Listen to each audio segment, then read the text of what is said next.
Hoje eu vou trazer a perspectiva do judiciário, a perspectiva daquilo que leva as escolas a ser condenadas.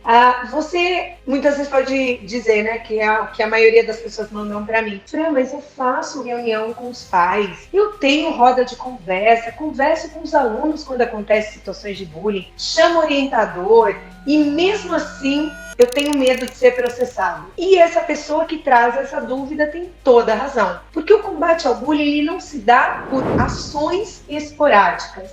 Ele se dá através de estrutura. Então, mesmo você fazendo o melhor que pode, a sua escola ainda pode ser condenada. E nessa live eu vou te mostrar por quê. Nós vamos tratar bastante sobre a responsabilidade jurídica das escolas, para que vocês entendam que mesmo quando age de forma esporádica, isso muitas vezes não é interpretado pelos juízes, pelos desembargadores, que são juízes das instâncias superiores, como sendo ações que implementem efetivamente tudo aquilo que a lei determina. E o engano das boas intenções, porque a lei não analisa, os juízes não analisam as boas intenções, e eu sei que muitos de vocês têm. E por que isso acontece? Agora eu vou trazer a questão da responsabilidade objetiva e o dever de segurança da escola. Aqui é o ponto-chave jurídico que você precisa saber. A escola, ela é prestadora de serviço, seja uma escola pública ou uma escola privada.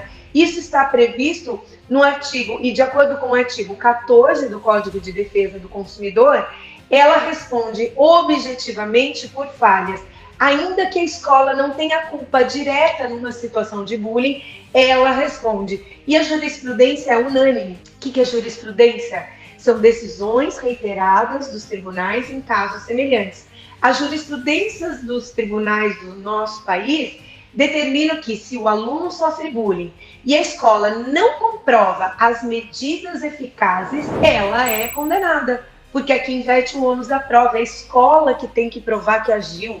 O aluno tem que provar única e exclusivamente que está matriculado e que sofreu dano. Ele tem que provar algo que no juridiquês chama nexo causal e dano.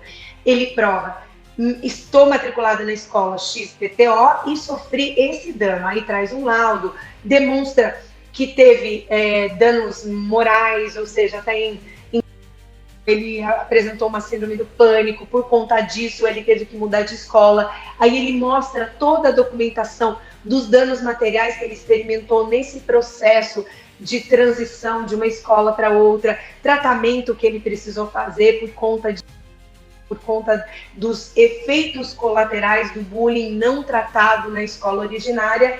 E a justiça, ela exige, de acordo, porque isso está no artigo 22 do Código de Defesa do Consumidor, que diz que todo prestador, todo fornecedor de serviços, ele tem a obrigação de fornecer serviços seguros. Quero até fazer um parêntese aqui, que hoje, antes de entrar na live, eu vi uma matéria, assim, uma chamada, até eu comentei nesse conteúdo que alguns professores estão compartilhando, de um professor de educação física que exigiu como punição dos alunos que não fizeram a lição, uma punição que esses alunos deveriam correr a quadra por 10 voltas na quadra. Aí estava ali um debate de muitas pessoas, muitos pais dizendo: se meu filho não correr 10 vezes, quando ele chegar em casa, ele vai correr 20. Aí pessoas achando que está certo, pessoas concordando com a atitude do professor, e esse professor foi mandado embora da escola. Pessoas defendendo o professor e outras pessoas... eu não vi ninguém falando em nenhum momento que essa atitude do professor não estava correta, não por um achismo, e eu fiz questão de comentar, não por um achismo, não por uma opinião pessoal, mas pelo que está previsto na lei. Porque vamos pensar, o Estatuto da Criança e do Adolescente exige que a criança não seja exposta a situações vexatórias. Então, qualquer atitude de colocar como uma punição, um castigo, mesmo que seja sutil, velado, aquela situação de não vai para a educação física quem não fizer lição, essas chantagens, essas punições veladas e muitas vezes chamadas como consequências, elas não estão adequadas à lei. Então, por que é importante eu saber, entender o que a lei diz para que eu não cometa atitudes, para que a minha equipe, como esse caso que eu trouxe para elucidar para vocês, para que o meu professor não tome providências como um castigo e punição que pode expor a minha escola à condenação, porque guardem para vocês, essa situação específica desses alunos que correram, eu vi alguns passando mal, enfim,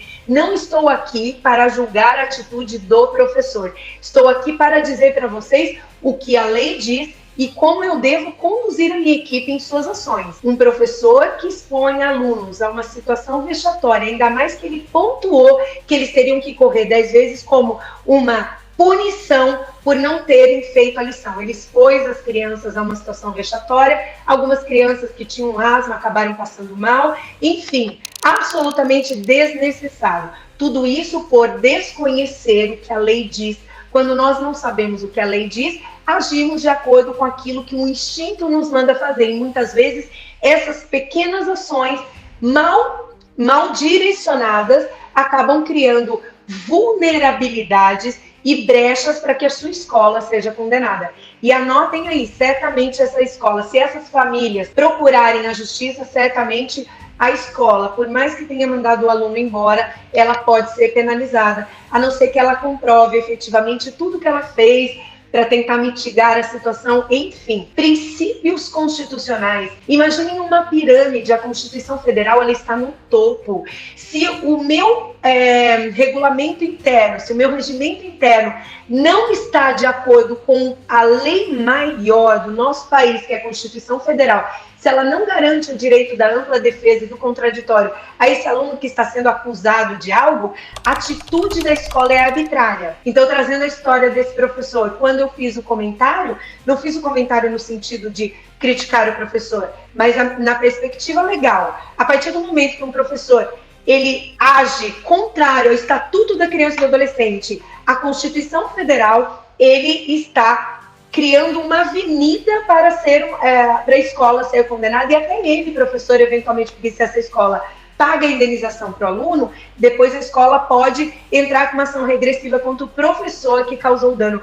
Olhem que importante isso que eu estou trazendo para vocês. Outro exemplo real, em São Paulo, uma escola reuniu os pais, aqui no caso de bullying especificamente, uma escola trouxe a informação de que reuniu os pais, falou com os alunos, mas ela não registrou e nem comprovou qualquer política de prevenção.